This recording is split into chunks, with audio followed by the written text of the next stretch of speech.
In any case, I think I've been introduced. I'm the Interpretive Naturalist here at Brown County State Park. I've been in this position, this is my 4th season, so I've been here since late 2021. Now, I've worked at 3 of the larger parks in the state. Began my career at Spring Mill State Park before moving to Turkey Run, and now Brown County State Park. And what I've realized as I move from park to park is that, it may be kind of clear, but people ask about the resources you have at that park. And at this park, I get a great deal of questions about snakes, in particular, timber rattlesnakes. Most people don't know or don't think about the fact that we have timber rattlesnakes in the state, and that's because they're very rare. You know, I can admit myself, I didn't know that we had timber rattlesnakes native to the state until I was late in my teens. So definitely not something common knowledge when I was young. But in any case, because I get so many questions about them, and I field so many misconceptions about them, I've tried to turn myself into one of the state's experts on our venomous snakes. So Indiana has 4 species of venomous snakes, and they are all related to each other. They are all pit vipers. They get the name because they have a pit organ in their head, looks like a little deep dimple, and it allows them to see the heat signatures of small mammals and birds. So in any case, the snakes we have here are timber rattlesnakes and copperheads. However, if you're in the extreme southwestern part of the state, it's possible there's cottonmouths, also known as water moccasins. And then in some isolated areas in northern Indiana, there's the Massasauga swamp rattlesnake. But in any case, we're going to talk about the timber rattlesnake, which is both the largest snake by weight in the state of Indiana, and it has the most powerful venom of any of the 4 venomous snakes. So right away, I always like to identify the snake. And when we look at this picture, we see that it has kind of a wider head and a slightly thinner neck before having a very fat body. It is typically gray in color with a beige dorsal stripe along the spine, and then a series of chevron black patterns that goes down to a nearly black tail. This physical design is very intentional on the snake, and it serves one purpose for 2 reasons. Here we have a photo of it crawling off into the woods, or this is a different one, but it's crawling off into the woods, and you see when it's on the ground, the camouflage isn't bad. It works fairly well. And that's important for the snake, because even though it's a venomous snake, it is a prey species. It's not just a predator. Things like bobcats and coyotes, if they're fast enough and hungry enough, they may try to pin a venomous snake like the timber rattlesnake behind the head and eat it. And especially hawks and owls will prey on snakes, even venomous ones.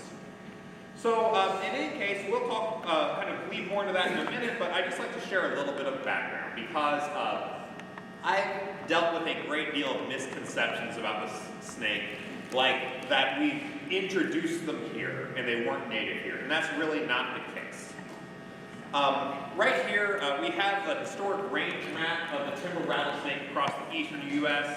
You see that it is throughout the lower Midwest and the South, all the way west over to Texas, and then along the eastern seaboard, which is highly significant and gives us great proof that the timber rattlesnake is a native creature. They were prevalent in the 13 colonies, and many colonists in the 1700s viewed them as a good symbol of the new country, the United States. They, along the bald eagle, were considered a symbol of the early United States because Europe does not have bald eagles or rattlesnakes, and they were trying to show that we are now different from Europe. Here we have that same rattlesnake from earlier climbing up onto a log, and here we see that the gray and beige of its body actually does a pretty good job of camouflage on the log. That is because while the snake is a prey animal and needs to be safe from predators surprising it, it is also a predator, in particular an ambush predator. They're not very fast. They're going to stay waiting and wait for a prey species like a mouse or a chipmunk or a squirrel to come close enough where the snake can strike out, bite it, release venom, let go, and then track the scent of the dying animal. They like using logs as their hunting area because their camouflage works on it, but also because lots of mammals will use fallen logs essentially as highways to get quickly across the ground in the forest floor. If you've been in the woods in the Midwest in the summer, you know it's a mess of greenbrier and all sorts of undergrowth. So if an animal's trying to get somewhere really quickly, it's going to try to rise up above that, and a log is a great way to do that. I also like to describe a few other things, in particular the venom, because that is a thing that people have a lot of questions about and a lot of misunderstandings. Rattlesnake venom, timber rattlesnake venom, and actually the venom of all 4 of our venomous snakes is hemotoxic. That means blood poison. Hemo, blood, toxic poison. And what it does is it attacks your red blood cells, and it messes up how your blood clots. It actually causes the blood to clot to almost like a jello-like substance. Now, this is a very painful type of venom.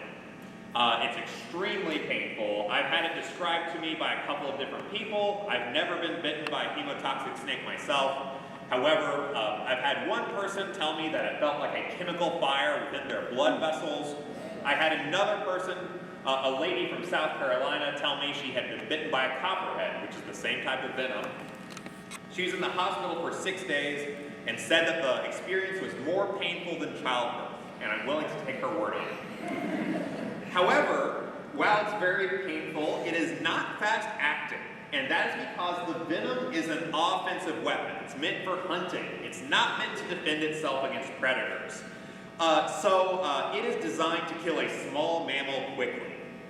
It will kill a mouse in 1 to 5 minutes typically. A squirrel or chipmunk would take, marginally more. But think about yourself compared to a squirrel or a chipmunk. You have a lot more blood than a squirrel or a chipmunk. So, a timber rattlesnake bite for a small mammal, again, a few minutes to fatality. For a healthy adult, it's close to 3 days untreated where it would be a fatal bite. Again, it's based on how much blood you have. So someone with a cardiovascular condition or like a small child would have less time, but we're still talking many hours, not minutes. So if you were bitten by one, go to the hospital as quickly as you can, and they will absolutely save your life. We will talk about how to avoid being bitten in the first place in a moment.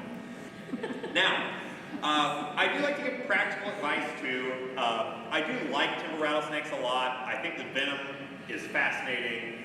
I do think that they are underused as a patriotic American symbol. However, that's fun trivia, but what's relevant to you is how do you stay safe in a park with venomous snakes? And first of all, they're not aggressive. They're not going to go out of their way to attack you, but they will protect themselves. If you step on a venomous snake, there's no way to apologize. It doesn't know if you are attacking it or whether it was an accident, and it's trying to survive, so it will probably assume the worst. So here are the ways to stay safe in Brown County State Park or another outdoor area that has venomous snakes. First of all, know what the venomous snakes in the area are and know what they look like. Knowledge is power. Knowledge is safety. Don't touch them when you see them. And if you bring kids to the park, make sure they know what they look like. Make sure they won't touch them when they see them. I will be very honest. If you have little kids at the park with you and they are too small to be trusted to look for snakes and not touch them if they see them, that child is too small to play unsupervised outside. That's just the reality of the situation. If you go to Yellowstone, you get the safety talk about wolves and bears. We've got snakes instead. Number 3, use a flashlight at night. Especially in the heat of the summer, whenever you have 70-degree temperatures overnight, remember, they are a pit viper. They can see heat signatures in the dark. They will hunt at night. So stepping on them by accident is a possibility. We've never had someone bitten by a timber rattlesnake, but in those 35 years, we've had 14 copperhead bites. The vast majority of those are on the foot or the ankle, and a good chunk of those bites happen in the campground by someone walking to the restroom with no flashlight and flip-flops or barefoot. So use a flashlight if you're walking around at night, point it down at the ground. To bring kids back into the conversation, again, if a kid is big enough to be trusted to point the flashlight down at the ground and look at where they're going, that's great. If they're too small to be trusted to do that and they're going to be waving it out in the woods and stuff like that, that kid shouldn't be unsupervised going to wherever they're going. Number 4, please keep dogs on a leash. Indiana state parks have a 6-foot leash law. This is for the safety and comfort of other visitors and their leashed pets. It is for the safety of ground nesting wildlife. There's several species of birds, rabbits, lots of reptiles like snakes and turtles that will nest on the ground. But at this park, it's also for your dog's safety. Dogs are very curious creatures. If they see a snake, they're going to go straight up to it to sniff it. And what does the snake see? It sees a predator with large teeth coming right at it. So these snakes are well camouflaged. If your dog is off leash in the woods or on one of those 20-foot extender leads way down the trail before you, I promise you, you will not see that snake before the dog gets to it. Keep your dog on a 6-foot leash. Then these last 2 are more for if you live in the woods or at the edge of the woods and you're trying to reduce snakes from coming up to your house. Don't feed animals outside. Don't use bird feeders. Don't free feed cats and dogs outside. If you have outdoor cats or dogs, put the food down, come back an hour later, pick it up. I promise they'll only miss a meal or 2 before they're there every single time when you feed them. And that's because if you are feeding animals, you are feeding more animals than you think. If you're feeding birds, you're also feeding moles, you're feeding mice, you're feeding chipmunks. And if you're attracting mice and chipmunks, you're attracting things that eat mice and chipmunks. It's one of the big reasons we don't want people to be leaving food unsecured in the campground, for example. And then, again, this is if you have a home at the edge of the woods or in the woods, keep a 15 to 20 foot wide strip of grass mowed very short, like golf course short, between the woods and where your yard actually begins. It's because the #1 predator of even a venomous snake is a bird of prey. And the snake's going to come out of the woods, get to the edge of the lawn, and it's going to think, well, the grass is too short for me to go under, and I'm not the right color to blend into it. Maybe I should go somewhere else.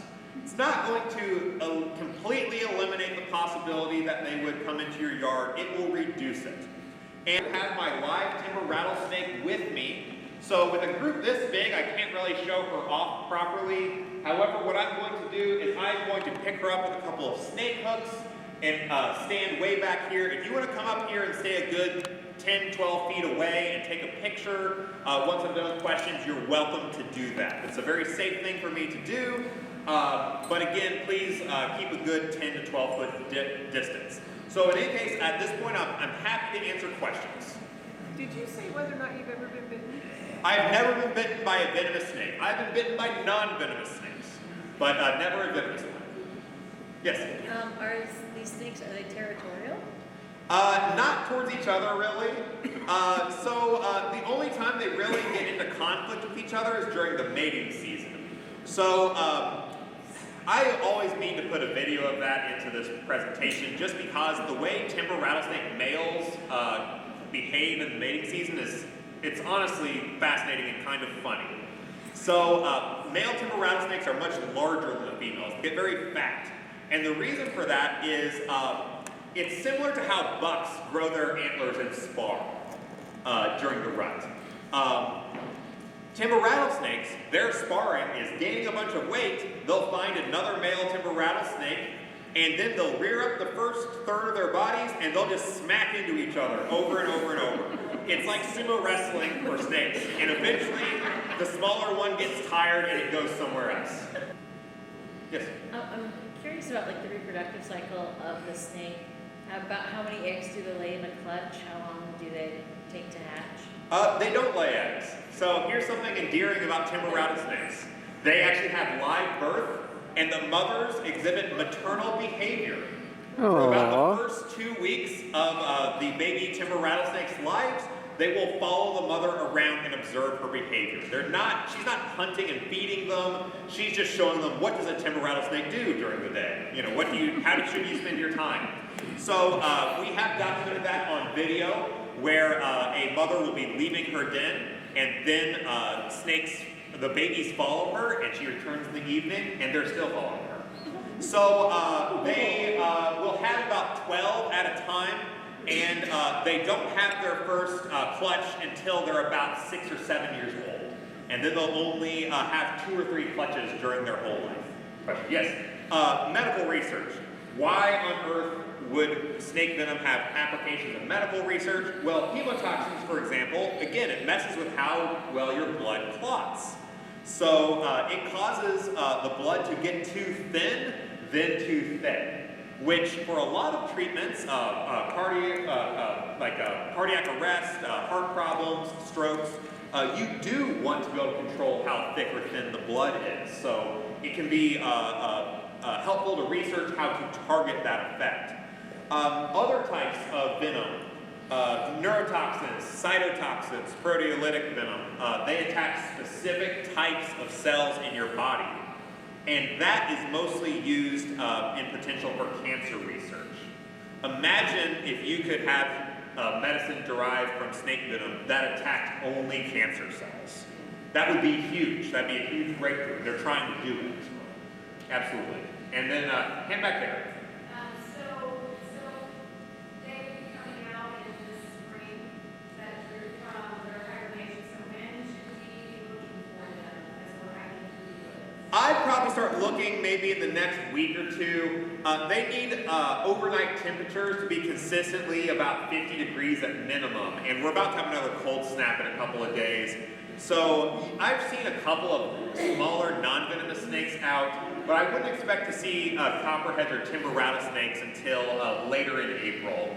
And that's just because they're a lot bigger. It takes them more time to warm up. Yes? Are possums a predator to them? Sorry? Are possums a predator to them?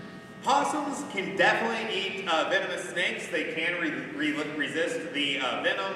However, an adult copperhead or an adult timber rattlesnake would likely be too big for them to want to try. They would certainly go after smaller ones, though. How long does it take a rattlesnake to regenerate its venom supply?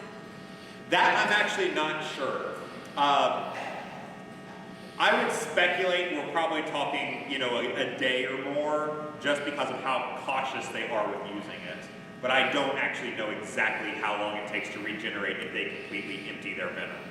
Also, it's hard to know outside of a laboratory setting how much venom a snake actually releases, because they do not need to use all of their venom in any particular bite. They can use some of it and then use some of it on a second bite or a third bite even. So can you tell a dry bite from one that has venom? Not immediately, but in a couple minutes you can. Okay. Yeah.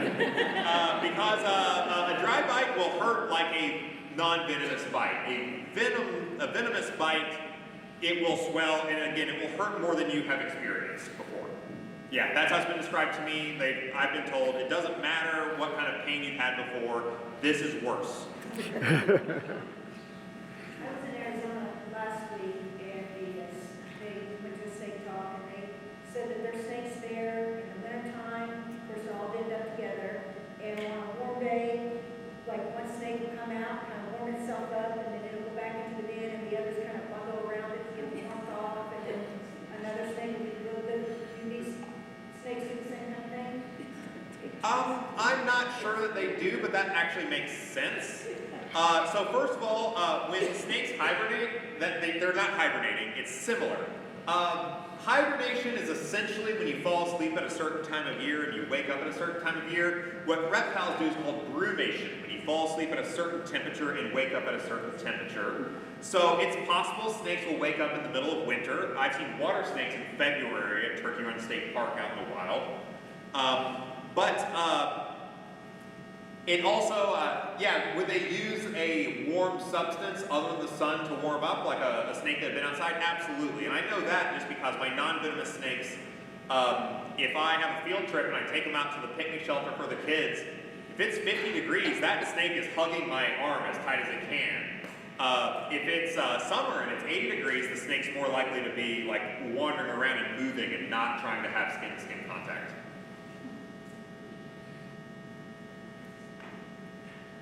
All right, I think you guys are all wanting to see the real snake, Yeah, aren't you? perfect. Yeah. Then what I'm going to do is I'm going to set a couple of chairs up.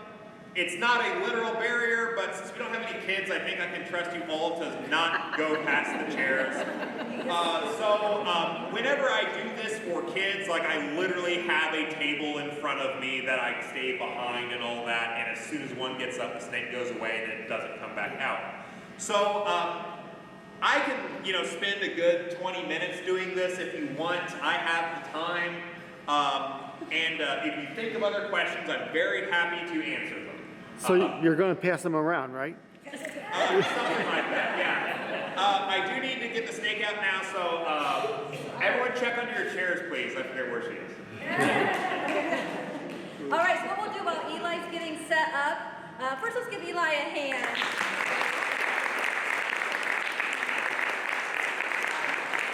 So while he's getting set up, I think we'll do this is we're going to start with the back row, because there's kind of like 4 rows. There's first row, can you see second row of tables, third row, can you guys see it, fourth row. So the fourth row, once he gets set up, I'll have you guys come up first, because the front row, you can just see it the whole time. First, then when she said, then I'll talk about milkweed, okay? All right, so he's getting set up here. And, let's see, I'll put it behind the chairs. Right here, Eli? Do you have her all the time? This snake, I keep her all the time. So Indiana State Parks have a couple of informal rules about nature center animals. If you keep an animal 30 days, you're supposed to keep it forever. Also, if you have a venomous snake in your park, you are encouraged to have one on display in your nature center under controlled settings. So for this park, since I have 2 venomous snakes native to the park, I have both of them at the nature center. There is a copperhead as well. However, he stayed at the nature center. He did not come down here today.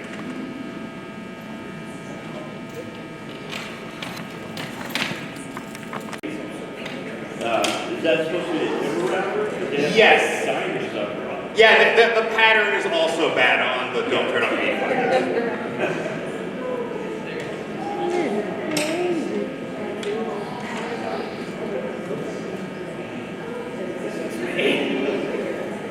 I do need a snake, you're right.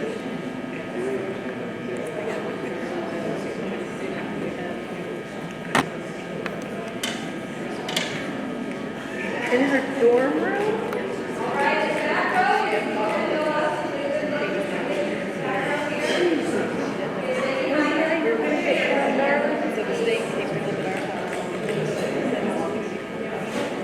I love that. So this one is a female. Males are much bigger than this. And whenever I do need to replace my nature center snake, I will absolutely try to get a male next time. Don't do that.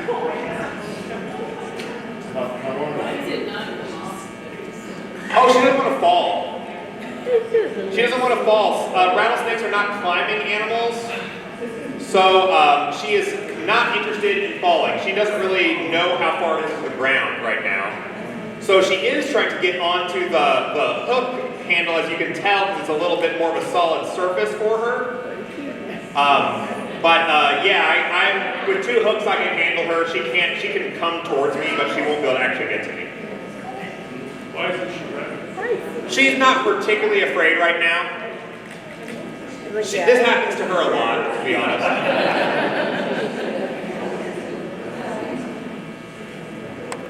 Eli, Yeah, you can't strike any more than half the body. that is correct. Gradual transition to black on the tail. Eli, can you? All right, this third row, you guys want to go up? Does she have a name? No, I did not name my nature center animals because I don't want to give the idea that they are pets. And with a rattlesnake, that's kind of funny. But if you want to know the name of one of my animals, I call them the first word in whatever they are. So this is Timber, the Timber Rattlesnake. And with that formula, you know the name of every animal in my nature center. why do you spend more time talking about the timber rattlesnake than the copperhead when the copperhead's more apt to bite and so on? So, why do I talk more about timber rattlesnakes? Well, there's a term called super charismatic megafauna.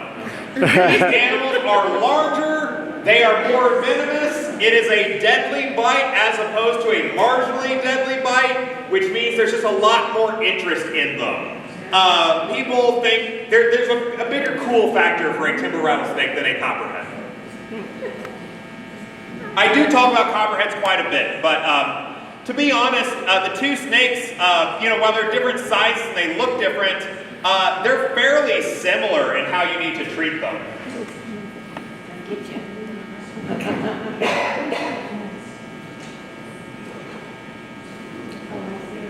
He knows how to do it. I've done this a lot. It's creeping me out the way it was going up that pole. Yeah, I'm not going to let her bite me in front of 100 people.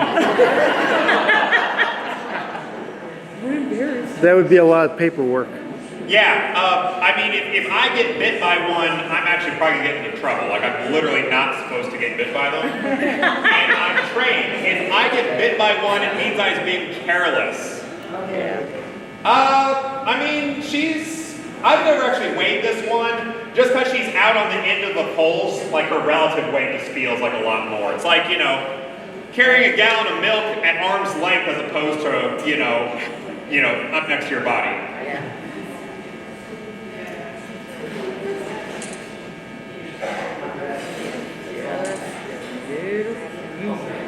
All right, this second row right here can go up. Can she hear us or you? No, so snakes don't really hear the way we do. They're very sensitive to vibrations, so they can feel footsteps when they're on the ground. Like, I know she can hear my voice because my voice is vibrating through the hooks. I don't know that she can hear any of your voices.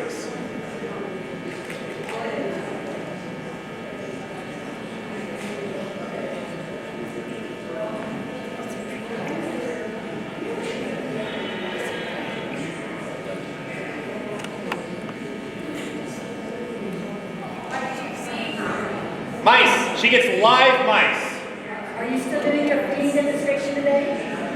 Yes, so I'm actually doing this program again at 3 o'clock at the Nature Center, except she gets live mice at the end of it. Yeah, that'll probably happen around 3:40 is when the mice go in the tank. How many mice did you get to eat? 3 per week. She's watching her figure.